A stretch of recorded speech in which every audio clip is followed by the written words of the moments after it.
കൃത്യമായ മറുപടി പ്രശാന്തും അതുപോലെ തന്നെ ബി നേതാവ് സി കൃഷ്ണകുമാറും ചേർന്ന് ഇന്നലെ നൽകിയത് വളരെ ശ്രദ്ധേയമായ ഒരു പ്രതികരണമായിരുന്നു. പ്രശാന്തിനോടായിരുന്നു ചോദ്യം. പക്ഷേ പ്രശാന്തിൻ്റെ അനുവാദത്തോടു കൂടി സി കൃഷ്ണകുമാറാണ് ഇതിന് മറുപടി പറഞ്ഞത്. അതായത് ആരെയാണ് പാർട്ടി പുറത്ത് നിർത്തിയിരുന്നത് എന്നെല്ലാവർക്കും അറിയാം. 2012 മുതൽ 2016 വരെ സന്ദീപ് വാര്യരെ BJP പുറത്ത് നിർത്തിയിരുന്നു. അത് പരാമർശിച്ചുകൊണ്ടാണ് 2012 മുതൽ 2016 വരെ പാർട്ടിക്ക് പുറത്തേക്ക് മാറ്റി നിർത്തിയിരുന്നത് ആരെ, അതോടൊപ്പം തന്നെ ഈ അടുത്ത കാലത്ത് പാർട്ടിയിൽ നിന്ന് മാറ്റി നിർത്തിയിരുന്നത് ആരെ എന്നാണ് സി കൃഷ്ണകുമാർ ചോദിക്കുന്നത്. 2020 മുതൽ ഭാരതീയ യുവമോർച്ചയുടെ ജില്ലാ അധ്യക്ഷനാണ് പ്രശാന്ത്. അതിനുശേഷം അദ്ദേഹം BJPയുടെ ജില്ലാ അധ്യക്ഷനായി മാറി. ഈ കാലയളവിൽ 2020 മുതൽ ഇങ്ങോട്ട് ഈ കാലയളവ് വരെ ഒരു കാലഘട്ടത്തിലും പ്രശാന്ത് ശിവനെ മാറ്റി നിർത്തിയിട്ടില്ല.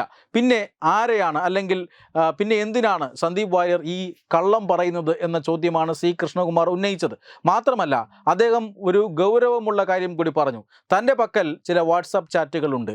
ആ വാട്സാപ്പ് ചാറ്റുകൾ താൻ പുറത്തുവിട്ടാൽ ഈ പറയുന്നയാൾ ഒരു പാർട്ടി ഉണ്ടാക്കി കോൺഗ്രസ് വിട്ടുപോകുമെന്ന് മാത്രമല്ല, കോൺഗ്രസ്സിലോ BJPയിലോ CPIMലോ കേരളത്തിലുള്ള ഒരു പാർട്ടിയിലും അംഗമാകാൻ ഇയാൾക്ക് കഴിയില്ല. അതുകൊണ്ട് തന്നെ പുതിയൊരു പാർട്ടി രൂപീകരിച്ച് ആ പാർട്ടിയിൽ ഒറ്റയ്ക്ക് അംഗമായി ഇരിക്കേണ്ട അവസ്ഥ വരും എന്നാണ് സി കൃഷ്ണകുമാർ പറഞ്ഞിരിക്കുന്നത്.